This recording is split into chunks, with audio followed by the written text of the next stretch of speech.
As the days grew shorter and autumn approached, there was a transition in my father's manner. He'd quit the fields early 3 or 4 times each week to practice his archery. He always stepped lightly during this season of hunting, as if invigorated by some magical power. I was quick to his side during those practice sessions. He'd made me a bow. At first, my arrows seldom reached the bales, but as I grew, my range improved. I can still remember my first hunt. I was of age, and he'd made sure I was accurate. I remember lying awake all night just waiting to hear his alarm clock. I've done the same for my son and my daughter, and I've told them both all about him.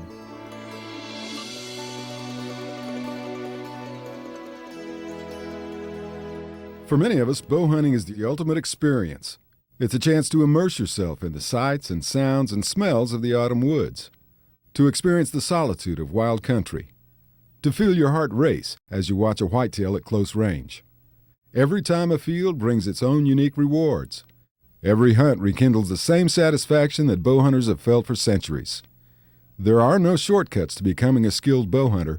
It takes commitment, dedication, and hard work.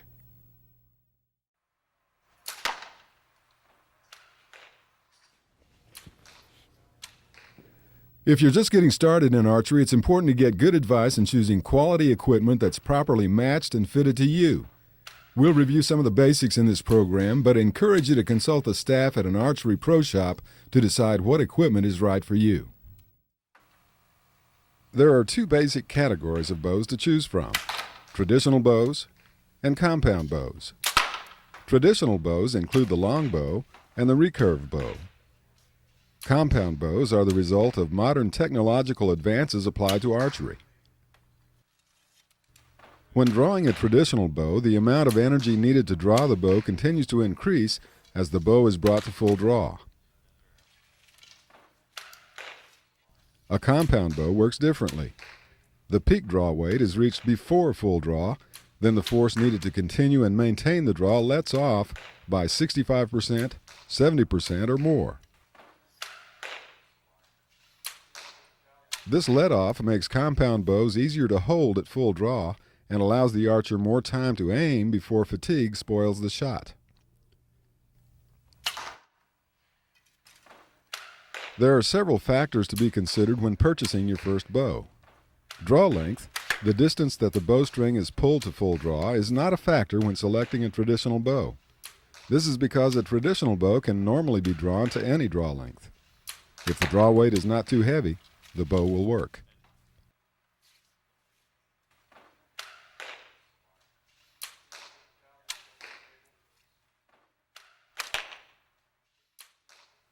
In contrast, draw length is a critical factor when buying a compound bow. While most compounds have adjustable draw lengths, you must get expert advice to properly fit a compound bow. Each compound is designed to be drawn to a specific draw length. An archer will never be able to shoot to the best of his or her ability with a compound bow that has a draw length that is either too long or too short.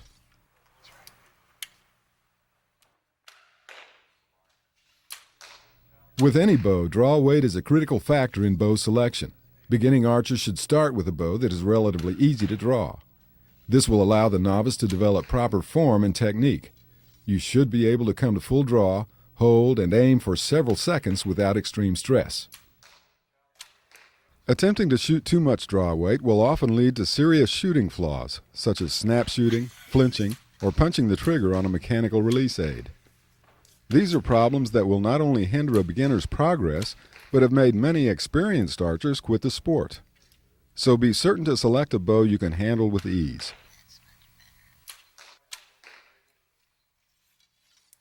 The draw weight of a traditional bow cannot be adjusted. The draw weight of a compound bow can be adjusted over a range of 10 or even 20 pounds in some models. This is accomplished by loosening or tightening the limb bolts. You should be aware that some states, provinces, and other jurisdictions have minimum draw weight requirements for bow hunting big game. Many bow hunters choose to shoot the heaviest weight bow they can shoot accurately, But you should never buy a bow that's too heavy for you to control. You cannot be in control if you are struggling against too much draw weight.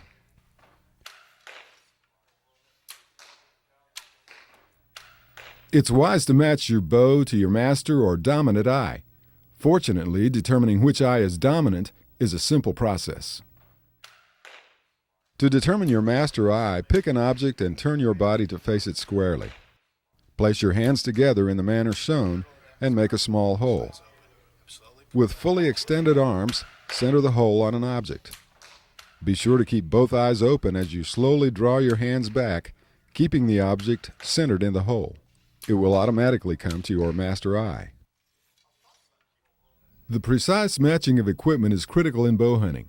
Matching your arrows to your bow is the most important ingredient in assembling an effective setup. Your arrows must first be matched to your particular draw length. If an arrow is too long, the unnecessary extra shaft length may result in poor performance. Attempting to shoot an arrow that is too short is very dangerous. In addition to the right length, you need an arrow of the proper spine or stiffness. This is especially critical when shooting an arrow from the bow's shelf as when shooting traditional equipment. If a shaft is not properly spined for a bow, it will either bend too much or too little and will fly inaccurately.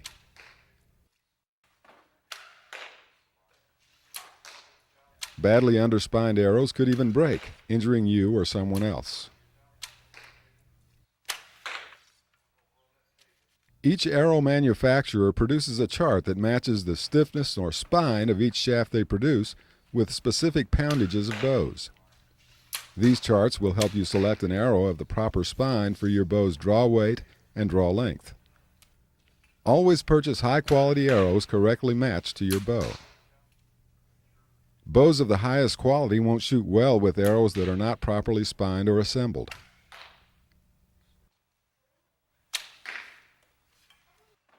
Other equipment you'll need includes a quiver that holds arrows securely. It must have a hard, durable hood capable of safely enclosing broadheads. To release the arrow smoothly, a bow hunter can use a glove, a finger tab, or a mechanical release aid. Many bow hunters use a bow sight to enhance shooting accuracy and consistency. You'll also need an arm guard. No matter what type of bow you choose to shoot, it would be wise to learn from a coach certified with either the National Field Archery Association or the National Archery Association early in your training. Learning how to shoot correctly right from the start may help you avoid the common pitfalls caused by improper form or technique.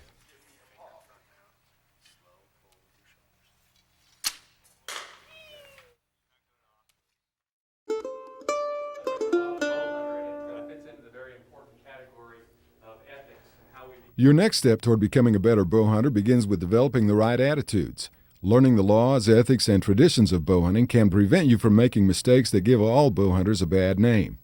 Because of this, all bow hunters should attend an education course developed by the National Bowhunter Education Foundation. These courses are now available in communities throughout North America as well as in many other countries. Let's start out by talking about some ways that we can show respect to wildlife as bow hunters. Classroom instruction covers a wide variety of topics. These include bow hunting safety, game anatomy as it pertains to shot placement, and the proper field care of game meat. Special emphasis will be placed on bow hunter ethics and responsibilities. Your instructors will stress the importance of maintaining an ethical and humane attitude toward all wildlife, and that respecting the rights of others, hunters and non-hunters alike, is synonymous with becoming a responsible bow hunter. The deer has several defense mechanisms, not the least of which is its speed. They're also very wary. To be successful, bow hunters must develop the knowledge and skills that will lead to close encounters with the game they hunt. All game mammals have acute senses of sight, hearing, and smell. Your instructors will give you tips on the use of camouflage, silencing your equipment, plus steps you can take to minimize your scent. You'll also be cautioned to constantly monitor and pay close attention to wind direction. Bow hunting has an excellent safety record. To help maintain that record, each class stresses the safety rules of bow hunting. Most bow hunting injuries are self-inflicted, but you must also look out for the welfare of others. Can anybody tell me one of the safety rules of bow hunting? Start us off. Stacy. Always be 100% sure of your target. That's the most basic and important one. Before you take a shot, you want to wait till your target's completely visible, you can identify it completely, and you know what lies beyond it. It seems unimaginable that somebody would take a shot at an animal if they weren't absolutely certain what it was, perfectly identified, but unbelievably some hunters do it, even bow hunters. One of the ways to avoid that that I think is a good idea is to carry a small light with you while you're walking in and out from your tree stand in the dark. Can somebody tell me another safety rule? Sure. Never carry an arrow in a knock position. If you trip while you're carrying a broadhead, you've got 2 or 4 or 3 razor blades on the end of a stick that you can't control, and it can be very dangerous. You can knock the arrow just before you're ready to take a shot, and that's the only time you want to have one knocked. Give us another rule.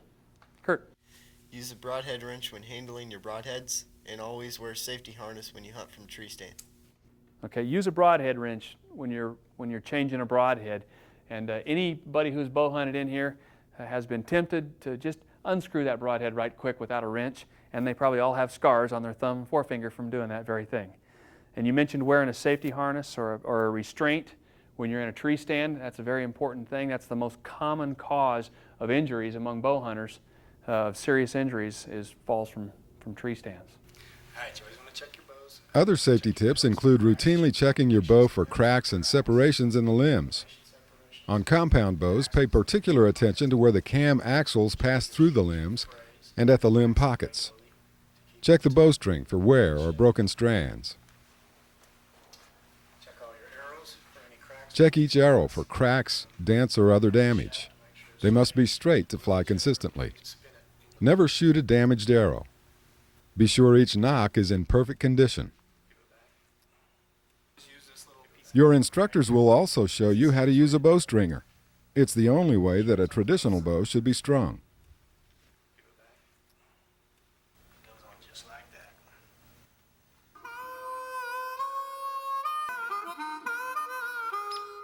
Austin's wearing our full body harness. We've got it adjusted to him. You want it to fit real nice and snug. The field portion of a National Bowhunter Education Foundation course reinforces classroom instruction and includes tree stand safety. Whenever you're climbing up, you should try to maintain 3 contact points to your climbing device. First thing you want to do is attach your safety harness. Make sure there's not too much slack in there. The vast majority of serious bowhunting accidents occur while using tree stands. You should never hunt from a tree stand without a personal fall restraint device, preferably a full-body harness. It's difficult to sneak up on game unless the weather conditions are just right. Because of this, still hunting and stalking are the most difficult of all bow hunting methods and require the most skill and experience.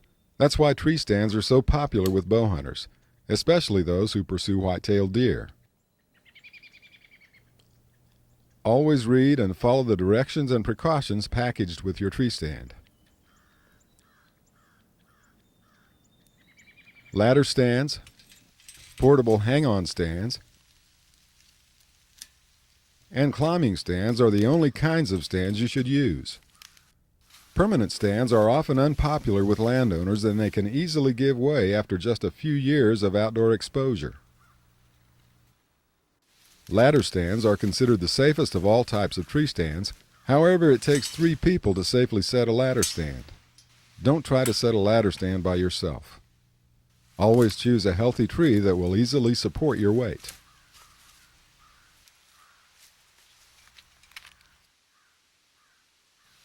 The majority of tree stand accidents occur when a bow hunter is placing or removing a stand. When using a climbing stand, always attach your personal fall restraint system to the tree at ground level and raise the tree attachment strap as you climb.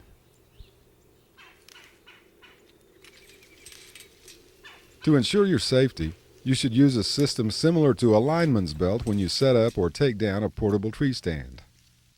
Always attach your personal fall restraint system, ideally a full-body harness, before stepping onto a portable tree stand. And no matter what type of tree stand you use, always use a haul line to pull up or lower your gear. Under no circumstances should you carry your bow and arrows with you as you climb to or from your stand. If you use tree steps, a lineman's belt will ensure your safety and will allow the use of 2 hands as you progressively install the steps. Be certain that the screw section penetrates deeply into the wood of the tree, not just the bark. Steps should hang flush with the surface of the tree. This tree step is installed improperly. The vertical shank is not flush with the tree and will act as a lever, pulling the threads from the tree when the step is loaded with a human's weight.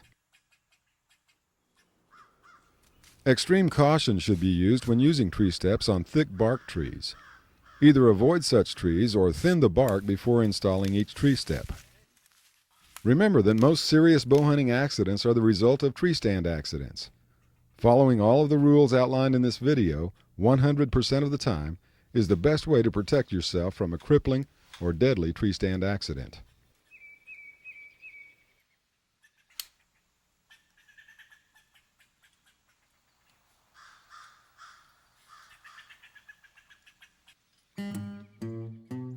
Another important aspect of the field course is learning what details to concentrate on when practicing with your bow. Developing the skills to shoot consistently and accurately takes time and commitment. Beginning archers should shoot only large targets at close ranges. Focus on aiming. If you shoot a release aid, you must learn to always squeeze its trigger slowly when practicing. Never punch it suddenly. Once basic shooting skills are developed, a budding bow hunter is ready for training specific to the hunting experience. Some ranges have facilities that allow students to shoot from elevated positions, simulating shooting from a tree stand.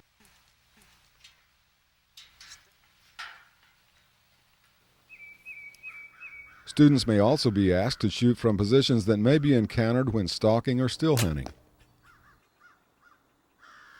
In many classes, students get to test their skills by shooting at 3-dimensional targets that simulate game sought by bow hunters. Students must learn to pick a small spot and focus on that imaginary point as they aim. When practicing at an outdoor range, most bow hunters take one shot at each target and then move to another.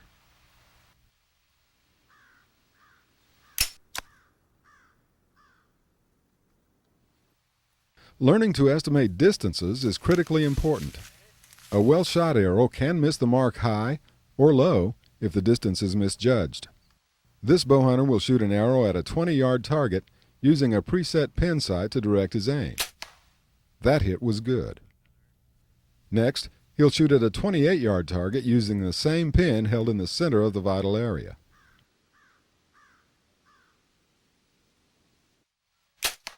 That arrow struck low, out of the vital area.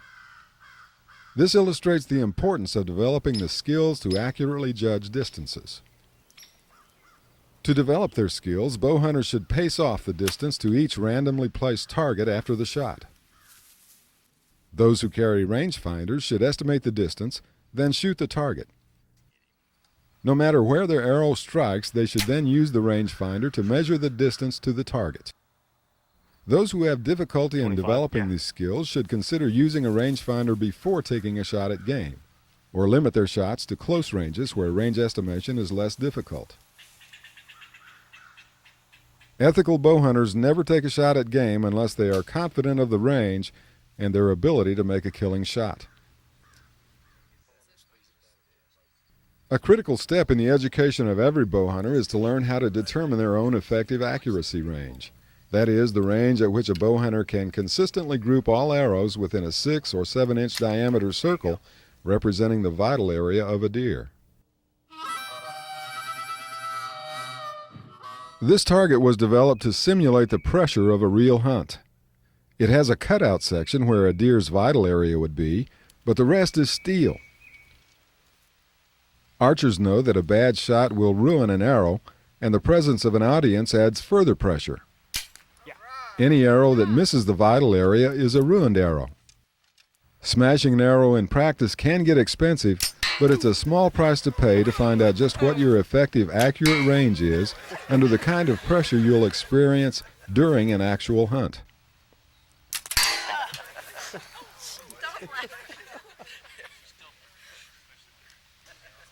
As a bow hunter, once you've determined your own effective accuracy range, you should never consider taking a shot at an animal that is beyond your ability to hit the vital area. Instead, you should always wait for a better shot.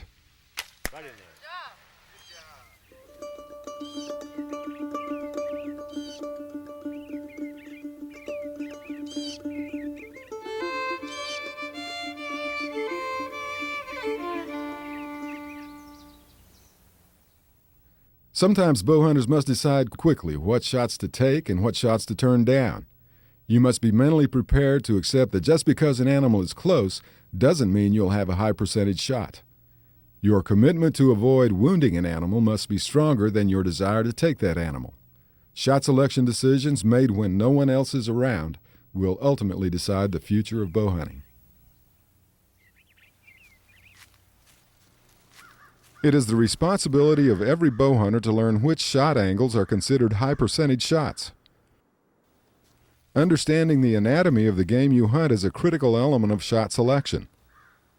To be effective, a broadhead must penetrate the vital area that contains the greatest concentration of blood vessels. This is a life-size deer model. This life-sized model of a white-tailed deer is designed to show the chest cavity that contains the heart, the lungs, and several major arteries. The goal of every ethical bow hunter should always be to place every shot so that the arrow penetrates the center of this vital zone. There are only two body positions that should be considered high percentage shots. They are the broadside and the quartering away positions. If placed properly, such shots should result in the broadhead penetrating either both lungs or one lung and the heart. Certain shot angles result in a high degree of wounding and must be avoided even if an animal is very close. These angles include front quartering, head-on, and rear-end shots. In addition, archers should never purposefully shoot at the head or neck of a deer. And no matter how tempting, never attempt to force a shot through brush or other obstructions.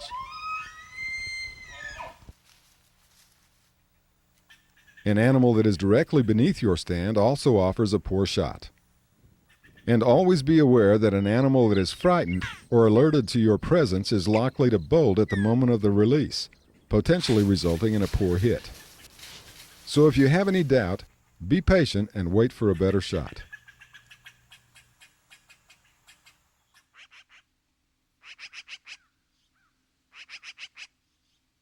The most commonly misunderstood detail of a deer's anatomy is the vertical bulge or crease seen directly above a deer's front leg. This is caused by the triceps muscle. Many bow hunters mistakenly assume that this bulge is caused by the presence of an underlying bone structure which must be avoided. The truth is, when an animal is broadside, the vital area is well exposed at this point. As you can see on the cutaway model, the humerus bone runs forward from where it joints with the front leg, leaving an unobstructed path to the vitals. Instead of a spot to avoid, the rear edge of this bulge, often called the crease, is an ideal aiming point for a broadside shot.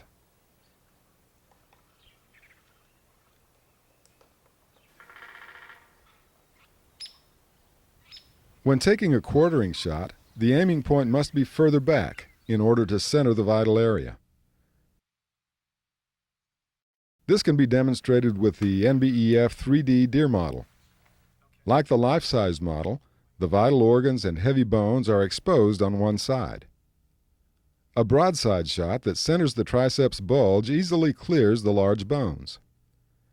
Notice that the quartering shot must enter farther back in order to center the vital area.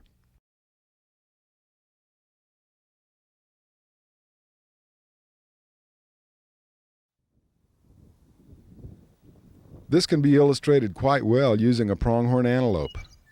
Take special notice of the unique color pattern. On this broadside shot opportunity, the aim should be directed approximately here, near the front of the white side patch.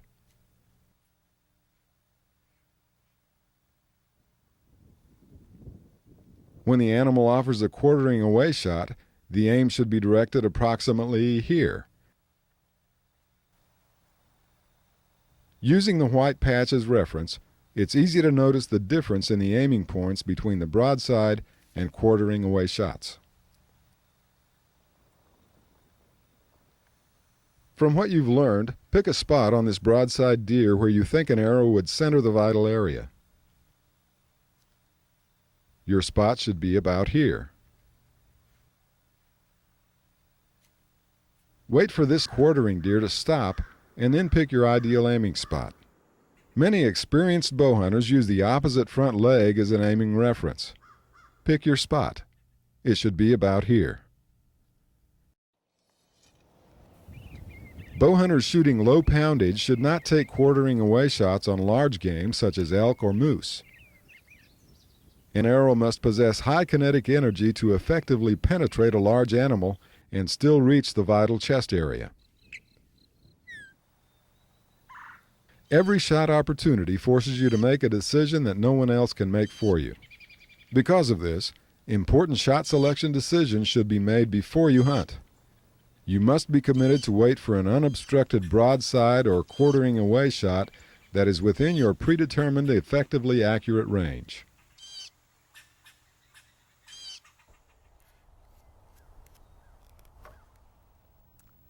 Even a properly placed arrow can't do its job quickly and humanely if your broadheads are not razor sharp. A broadhead relies almost entirely on the cutting action of its blades. It must be so sharp that it cleanly cuts any veins and arteries that it contacts. It must be razor sharp. To illustrate this, we'll start with two brand new replaceable blade broadheads. Both are razor sharp. One broadhead is shot into a dirt bank. Now a simple test. Rubber bands have been placed on this frame to simulate the veins and arteries of a game animal. The broadhead, which was shot into the dirt bank, will actually push its way through the rubber bands without cutting, just as it would with real veins and arteries. However, the razor-sharp broadhead cuts each rubber band that it contacts. This should leave no doubt as to why it is so critical to only hunt with razor-sharp broadheads. Once a broadhead has been shot into any material, whether it be a foam target or dirt, that broadhead should never be used for hunting until it is resharpened or its blades are replaced. To do otherwise is extremely unethical. You must only use razor-sharp broadheads. As we have learned, maintaining a sincere respect for the game you hunt is a critical aspect of ethical bow hunting. Perhaps nowhere is it more important to the bow hunter than in making every possible effort to recover game. More than just the right attitude, game recovery involves a series of specific skills. What you do after releasing a shot is just as important as all of your practice and scouting. What'd you do? Shot a buck. All right. After taking a shot, your first decision should be to wait quietly for at least 30 minutes. Since a broadhead-tipped arrow kills primarily by cutting arteries and veins, an animal seldom collapses on the spot. Occasionally, an animal is unaware that it has been hit, but most often the animal bolts suddenly at full speed. A deer hit through the vital zone with a razor-sharp broadhead may run for a few seconds to more than 15 seconds before collapsing. This is true for all game species commonly hunted with a bow. As you wait, reconstruct in your mind the place you last saw or heard your deer, where the arrow struck the deer, and the direction the animal traveled. So they came from over there. Never assume that you missed because you didn't see your arrow hit. Once adequate time has passed, you should first look for your arrow. Let's go look for your arrow. If you find it and there's blood on it, you know you've scored a hit. This arrow is covered with blood showing signs of a vital hit. There is also intestinal material on the shaft. Since the deer was shot in a quartering away position, this is to be expected. If the animal had been broadside, The presence of stomach contents and minimal blood on the arrow would indicate a poor hit. That would dictate at least a 5-hour wait before following the blood trail. Mark the location with a bright material such as fluorescent surveyor's tape. When blood trailing a deer, conduct yourself as though you were stalking live game. Walk quietly. Stay to the side of the trail to avoid stepping on sign. You may need to retrace your progress. Sign can be small and difficult to spot. If necessary, get down on your hands and knees to get a really close look. Being able to locate the smallest speck may make the difference between success and failure. Don't just look for blood sign. Ruffled leaves, broken twigs, or actual tracks are also useful clues. Look for signs on any surface along the trail. Also, check for sign above ground level, such as vegetation the animal may have contacted in passing. Mark each sign you locate. Viewed from a distance, a series of markers will help you get a line of sight perspective on the course the deer has taken. If you lose the trail, go back to the last sign and check to see if the deer changed directions unexpectedly. One basic technique is to search in ever-widening circles from the last sign. Often there is sign present. It's your responsibility to find it. On difficult trails, it may be helpful to get assistance from up to 2 other experienced trackers, but remember, too many people on a trail will ultimately destroy much of the sign. Oh, here's some.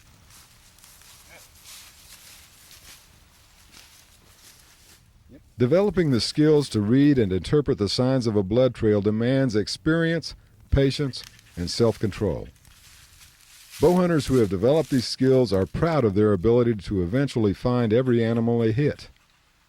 Sometimes it may take many hours of patient and persistent searching to find that animal. There he is. All right. No matter how long it takes, recovering game is a bowhunter's most important responsibility.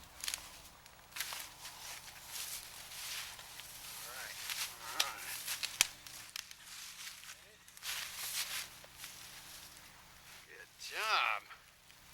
Congratulations.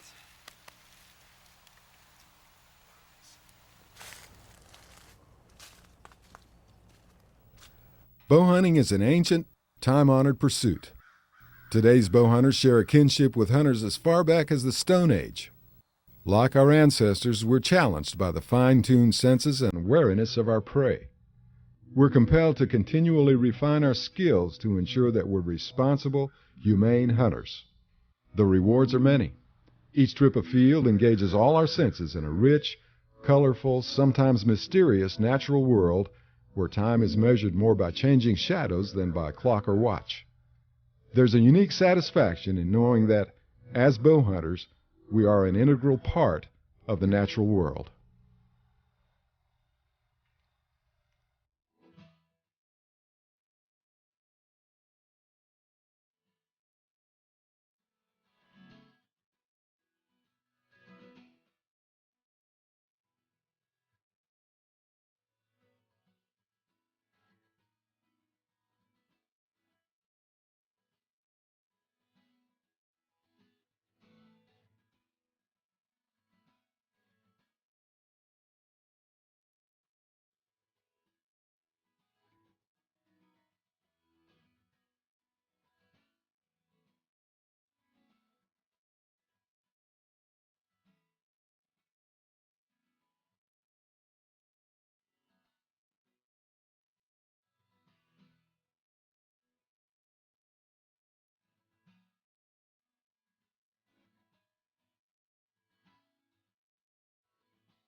Bowhunting is one of the most